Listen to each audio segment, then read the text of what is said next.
Bonjour à tous, à travers cette deuxième vidéo, je vais vous expliquer comment changer les propriétés d'un objet et aussi les animer. Donc pour accéder aux propriétés, je fais un clic droit, je vais dans propriétés, vous avez toute une liste de propriétés qui s'affiche ici. On ne va pas toutes les voir maintenant, on va simplement s'attarder sur les fonctions, les propriétés que l'on va avoir dans notre exercice après.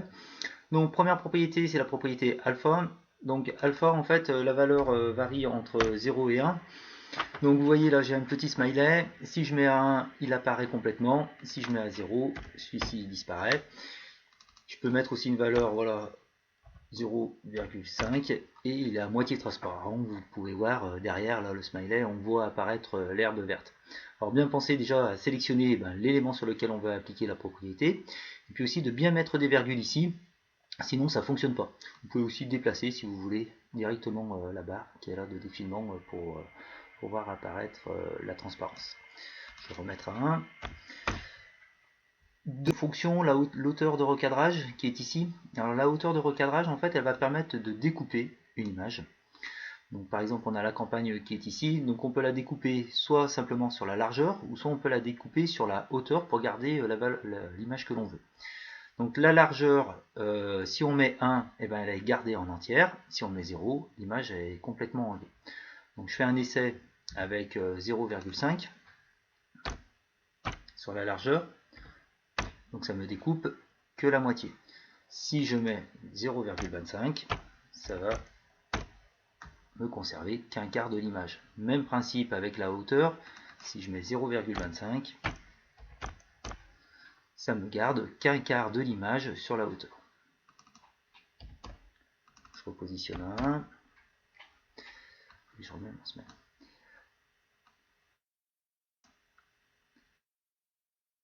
Après, vous avez la fonction fin qui est ici. Alors cette fonction fin, elle est très pratique parce qu'elle va permettre en fait d'aligner les éléments entre eux. Regardez l'image de la campagne qui est derrière. Elle a une fin qui est à 12 secondes, c'est-à-dire qu'elle se termine au bout de 12 secondes. Si je veux que mon smiley soit aligné avec ma campagne, c'est-à-dire que mes deux images s'arrêtent en même temps, et ben je vais cliquer sur fin, je vais mettre 12 aussi. Automatiquement, mon image, elle va s'agrandir dans le temps, et quand je vais déplacer ma tête de lecture, ici, je fais ma lecture, mes deux images en fait vont disparaître en même temps. Après, vous avez en fonction la gravité. Alors, la gravité, ça va permettre de positionner un élément rapidement en fait dans un endroit qui a été prédéfini ici. Donc par exemple, je peux mettre mon smiley en haut à gauche. Voilà, automatiquement il y va. Ou alors vous pouvez le mettre en bas au centre.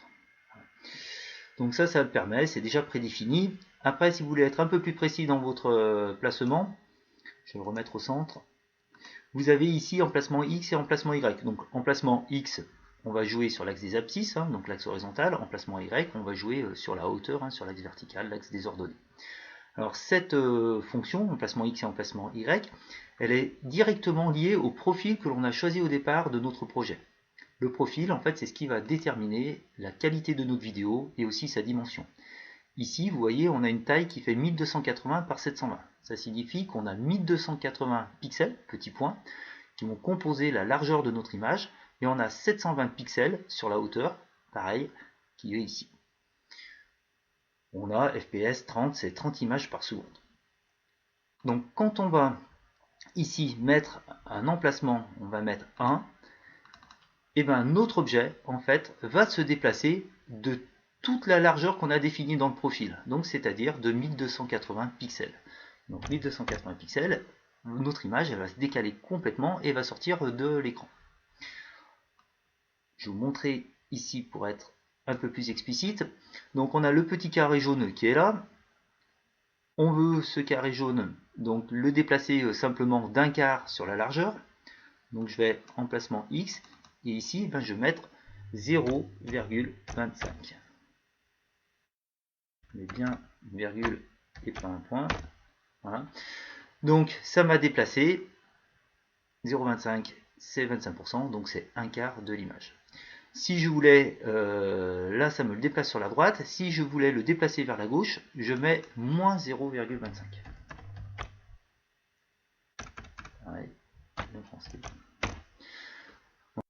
Donc pour la hauteur, c'est le même principe. sur emplacement Y, je vais mettre un plus si je veux descendre mon élément. Donc mon élément est ici, je vais le descendre d'un quart, donc je vais mettre 0,25.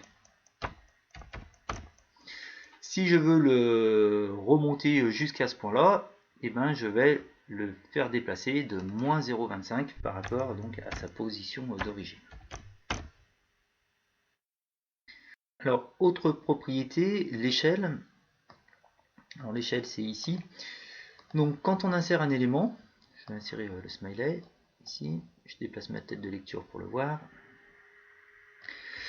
Le smiley en fait va prendre le maximum de place dans l'image. Soit il va prendre toute la hauteur ou soit toute la largeur, c'est lui qui décide. C'est ce qu'il appelle en fait le meilleur ajustement. Après il y a d'autres options qui sont disponibles. On a recadré. Alors quand on recadre, vous voyez, il prend là cette fois-ci toute la largeur et aussi ça prend toute la hauteur. Par contre, il y a une partie qui est découpée. Vous avez étiré l'image prend toute la largeur et toute la hauteur. On voit bien tout notre objet, mais par contre cette fois-ci il est déformé. Et dernière chose, aucune. Donc là on est sur les dimensions originales de notre image. Alors ces dimensions en fait on les trouve quand on fait un clic droit. Ici on va dans propriétés de l'objet, du fichier. Et ici on a ces dimensions, largeur et hauteur. Vous voyez, donc mon image elle fait 549 de large et 549 pixels de haut. C'est pour ça qu'elle ne touche pas tous les bords, puisque nous on avait 1280 de large et on avait 720 de hauteur.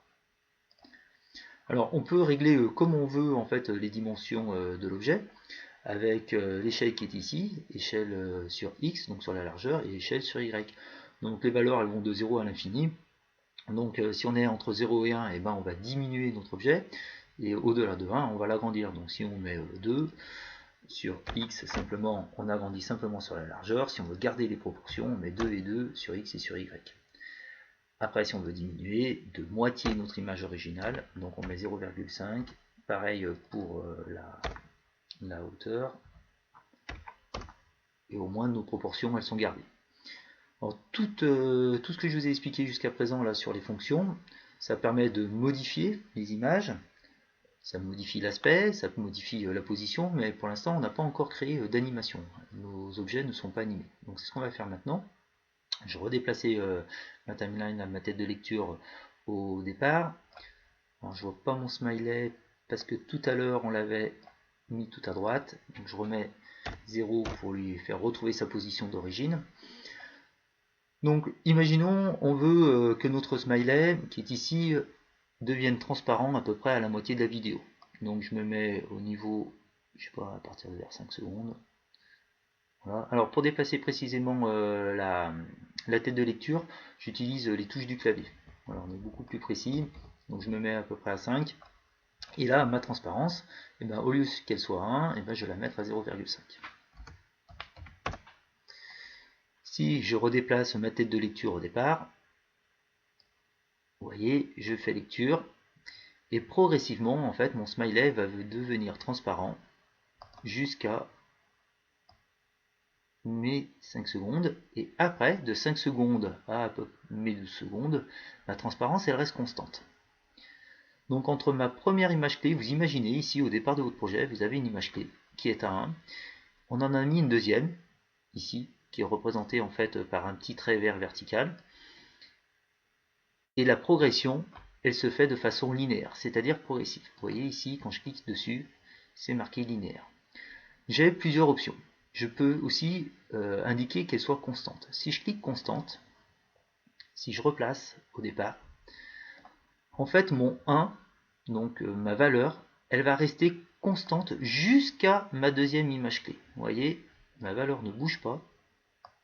J'irai jusqu'à 1. Dès que j'atteins ma deuxième valeur, ma deuxième image clé, hop, automatiquement, ça passe à 0,5 et cette valeur, je vais la garder jusqu'à la fin. Alors pour la dernière option, je vais vous le montrer avec un déplacement d'objet, ça sera plus visible. Donc je retourne sur mon carré qui est ici. Donc au départ, mon carré est à ce niveau-là. Je veux qu'il aille dans cette position ici. Donc là, il faut que je fasse un déplacement. L'emplacement, ça sera. Alors je vais créer déjà une image clé. je me positionne ici. Donc je mets 0,25 et pareil sur Y. Donc mon image clé a bien été créée. On voit bien le petit trait vertical. Donc là, je vais y aller de façon linéaire. Donc si je repositionne ma tête de lecture au départ, vous voyez, ça décrit une belle ligne droite en fait pour rejoindre les deux points. Si je veux changer maintenant, donc je reviens précisément sur mon image clé, elle apparaît en vert, et au lieu de prendre linéaire, je vais prendre cette fois-ci, donc je fais un clic droit et je vais prendre Bézier. Alors Bézier, c'est des courbes, donc c'est plein de courbes différentes, je vais en prendre une au hasard, Quartz, celle-ci. Je repositionne ma tête de lecture au départ. Donc j'appuie sur lecture, vous voyez le déplacement de mon objet suit une courbe et on arrive bien à la position finale que j'avais décrit au départ. Donc ce qu'il faut comprendre, c'est que ces images clés, on pourra en faire autant que l'on veut. C'est-à-dire que mon point, il est ici actuellement. Je peux lui remodifier sa position, c'est-à-dire que l'emplacement X, je peux lui mettre 0,5 pour qu'il soit au bord de l'écran. Je reviens en arrière. Voilà, et une fois qu'il a atteint, il va là. Pour les supprimer, ces images clés, vous vous positionnez précisément. Il faut bien voir que ça, il faut bien que ça apparaisse en vert. Vous faites un clic droit et vous faites supprimer l'image clé. Vous voyez, mon petit trait a disparu. Donc même chose ici. Vous voyez, mon image clé est composée de deux propriétés. Donc il faut que je supprime ces deux propriétés pour que mon image clé disparaisse. J'ai terminé ma présentation. Vous savez maintenant comment modifier les propriétés des objets, les animer, donc ça à vous de jouer.